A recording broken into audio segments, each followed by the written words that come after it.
Hello, this is Jill Shook, and I'm here with Morgan. Hey, how's it going? And we are excited to be here with you right now to go through part 2 of the GPAHG orientation. And so we're starting with the core values. So I'm going to get that up. I'm going to push share and core values. And let's get us back from the beginning. There. Can you see that, Morgan? I can see it perfectly. All right. So it's really important when we think about our core values, and it'd be a good exercise for every one of us to try to discern what things really matter to us. Sometimes it's different than what we think. So, but just really a quick summary, we care in GPAHG about our root causes, trying to get to the heart of the matter. Why is there a housing crisis? How do we restore housing justice? Primarily at the local level, and we're looking at long-term solutions. There's too many different affordable housing complexes that are connected to different funding sources that end after maybe 20 or 45 years, and they're now, many of those folks are going market rate. So we want some permanent long-term solutions that will restore housing justice for the long term. Value teams. We've always operated for the last 20 years in teams and a sense of trying to build consensus within those teams. We also really value collaboration and accountability. So there's other groups that we want to join with our efforts, and it's essential that we learn how to work with other teams within the community and build accountability systems. So, so we'll explain that more in a minute, but we really want to create that sense of community within our team so that we have fun and we're learning together and connecting at a deep level with each other. We also value integrity, which is essential in doing this work. If you're not with integrity, they don't care much about what you have to say.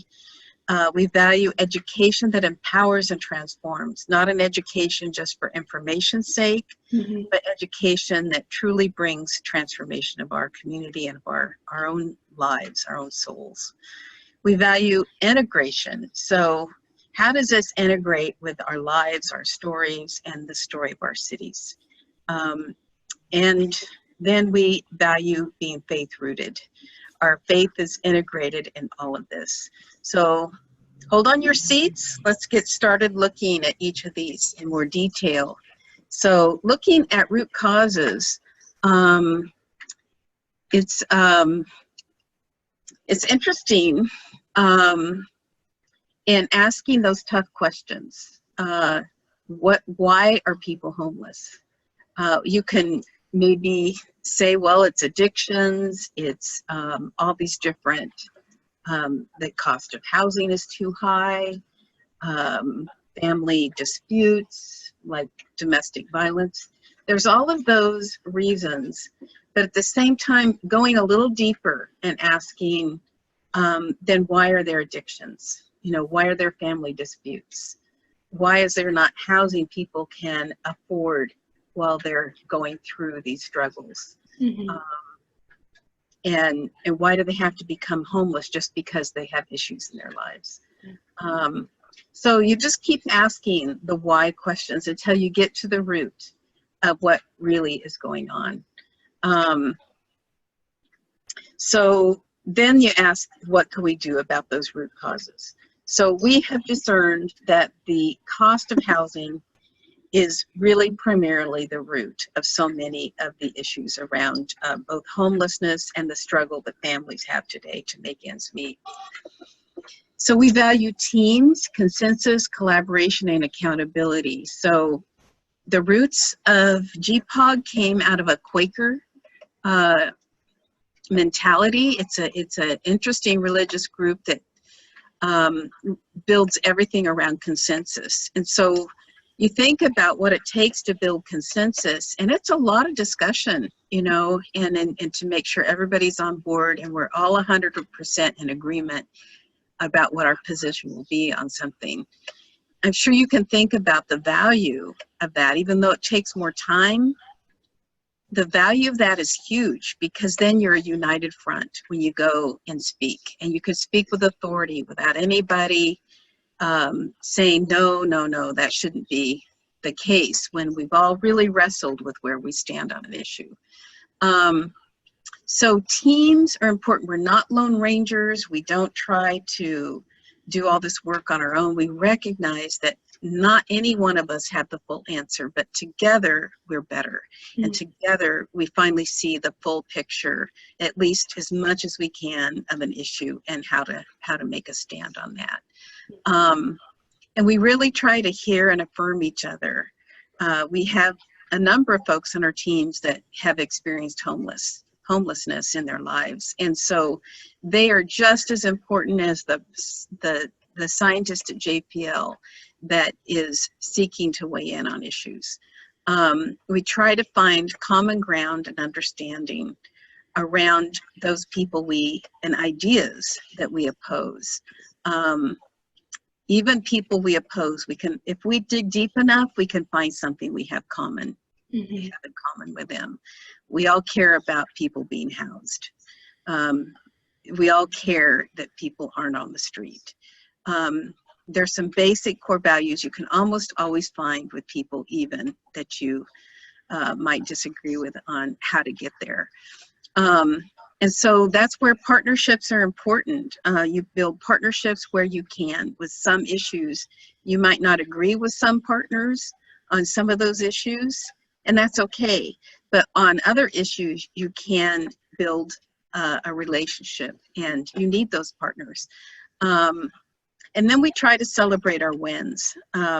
When we got to 69 units for homeless seniors on North Fair Oaks, we had a big celebration, a big potluck, and we held it right at Centennial Place, where we could all come together and celebrate with those people who are recipients of that kind of permanent supportive housing, celebrating together the win that we've all created. And we seek to honor the whole process and practice accountability with each other. Accountability is really important when you're on a team and you say, well, gosh, I'm going to research, I want to look at the number of people of color that are in the inclusionary units. And so when you've agreed you're going to research that, and you've been given the tools to know how to go about doing that, and you come back in a timely way to provide that research. And then we can all be better because we're better together. We've all done our part, and we held each other accountable for what we've agreed to do. We value integrity.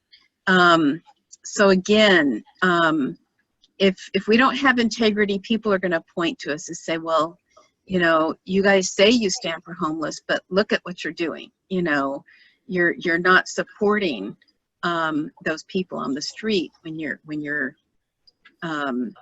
out there advocating for affordable housing. You know, if you see one of us disregard someone in a way that's showing disrespect, that could affect our entire issue.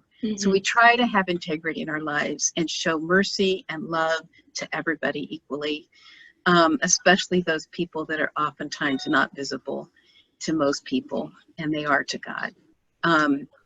So we also have integrity on our information gathering. We need to make sure we're accurate in what we are saying.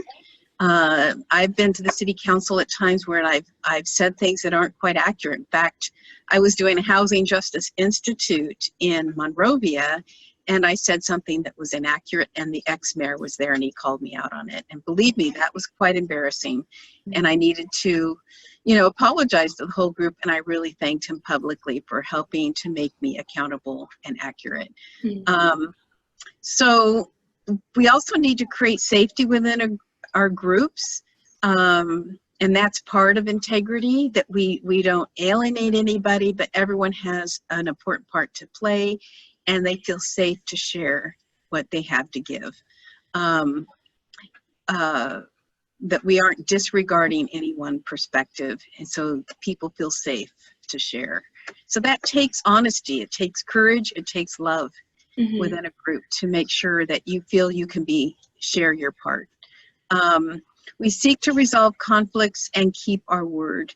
So if we say we're going to do something, we want to make sure that we honor that. And sometimes we need others to remind us if we said we're going to do something. So we have notes.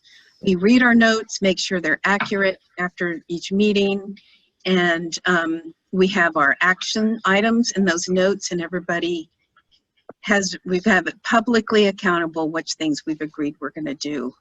And then we speak with truth to those in power. That's a lot of integrity. Sometimes we get shy when we speak to those people in authority, and that's where the Spirit really needs to help us, and we encourage each other to stand strong. So we also value an education that empowers and transforms. So I've been in school my whole life, it seems, and so much of school is oftentimes about information, and that's important, but what do you do with that information? What does that information mean? How do you take information and use it as a way to create change and transform society? We're never about just information for information's sake. Right. We're about education and seeking understanding. And how is it that we ended up with this housing crisis? How is it that we turn that around? And our research has meaningful, just really some very meaningful information that will enable us to create change and transform. Asking the right questions. Oftentimes, education starts with ourselves and our own stories, our own housing stories, and how we're personally affected by the housing crisis. And then gathering up the stories of others, and how are they affected by it, how that's changing their lives. And then as we listen to everybody's stories and begin to gather information that is real in people's lives, then we begin to understand how God is at work and what those specific things are we can address that will truly create change. If you learn that a portion of those who are experiencing homelessness have animals, and they have their dogs, but there's no place for them to stay because shelters won't accept those, then you gather up enough stories, you find out, you know what, we've got X number of people with animals, and we need to think about how we can provide housing for that population. Those are important stories, and then you can create something to address that. We need to educate and train by practicing within a pedagogy, or basically what that means, a type of education that honors the cycles of research, action, and reflection. And what I mean by those cycles is that you may go to the city council with your talking points, you come back in a team and you talk about, well, how do we do? You know, what could we have done better? What more do we need to research based on what we heard? And then turn around and have our next action that is now even better because we have reflected as a group and how to do that. So that means community-based research. So we meet with the mayor individually, we meet with the city council members and the individual. We vet our ideas with them and hear their ideas. So one example is when we were trying to make our ADUs, the accessory dwelling units, or those cute little back houses, granny flats, accessible. And with a 20,000 impact fee, it was just not possible. And so, we basically said that to the mayor in a meeting, you know, can you get rid of these fees in the case of a family, in the case of those who are low income? And he agreed, and we were able to get that passed. So that was all in the context of relationship with the mayor, sharing stories, of those on our team that have family members that would really help if they could live in a back house. So here's a question for reflection. Is it education if it does not create transformation? You know, the age-old question of what does it really mean to be educated? So there's no real solid answer on that, but I think from a faith perspective, Jesus certainly didn't have any real education with his disciples unless it was truly something that was going to create a real heart change both in their lives and in society. So we value integration in different levels. You know, how do you integrate all these things into your own stories and make it personal, and the stories of those people we get to know? And how do you restore justice, undo segregation and exclusion? So there's a whole population historically that have been very segregated in our society, primarily those people of color. And so, so it's been very hurtful and destructive over the years to see policies in our city that have been very exclusionary. So we seek in our policies to make sure they do not become exclusive. So in so doing, we're transforming the very soul of our city and our own souls, and moving the city toward housing justice. Sunday morning is still the most segregated hour of the week, and sadly, you know, there's a lot of reasons for that, but good policy creates inclusive communities where we integrate as opposed to segregate. So I know, Morgan, as a woman of color, you have probably experienced and segregation on some levels, and maybe not. I don't know, but I know that you've had some interesting experiences with different churches. You've attended some churches that are primarily white and others that are primarily black. So why don't you take a moment and just share with us some of that experience for you? Yeah, like you mentioned, I did attend a church in Pasadena, Lake Avenue, which is predominantly white. And then currently I attend a church in Monrovia, Second Baptist, which is predominantly African American. And I really had a lot of positive experiences at both, but I will say that there are some cultural differences at both churches, and I think both churches actually have a lot that they can learn from each other. So I think that's one thing I would love to see moving forward in the future as we envision what's possible, is these different churches, these different cultures learning and growing together versus staying separate. Yeah, I see that. I interface with quite a few African American churches, and I see the kind of respect and love they have for their pastors. I see the kind of just this deeply emotional connection to their faith that sometimes I'm almost jealous. It's like, how come I'm not more emotional in my faith, you know? So I'd love to learn some things from you, Morgan, in your own spiritual life. So the last thing I'm going to mention in this segment of our core values has to do with our faith and our integration of being faith-rooted. And so we are not necessarily a Christian and only faith-rooted organization. We are open to any faith, but we want you to make sure that whatever faith you are, or even if no faith at all, that we respect each other's faith perspective, and that you bring that to the table when we're pursuing justice. As a Jewish person, there's certain core values within the Jewish faith that you need to bring to the table.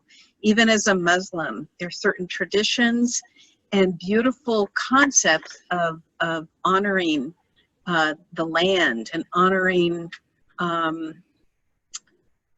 your core values of respect that I think we could all learn from. And so being able to all bring from our own faith perspective the kind of respect for each other's value.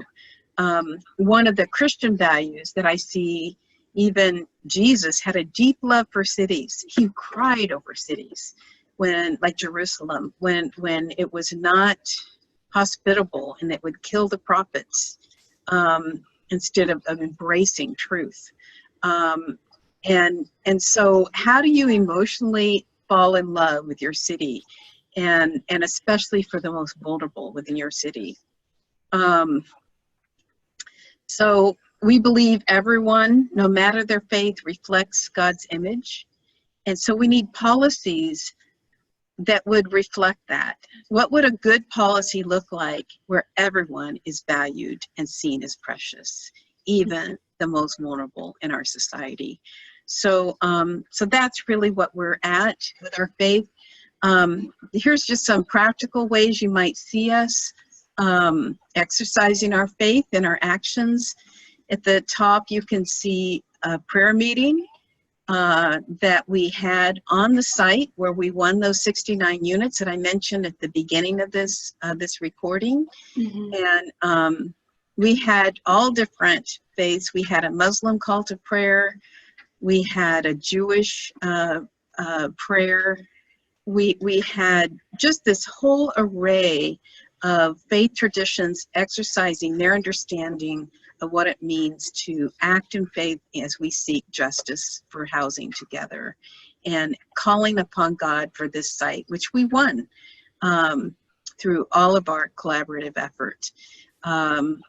So I think I'll do a little quiz and we'll stop there and talk about some specifically theological things from a Christian perspective in the next video. So there's just a few questions we want to ask you. Which of the following is not one of our core values? A, addressing root causes. B, collaboration and accountability. C, integrity. D, education that empowers and transforms. And E, segregation. Right, segregation is not one of them.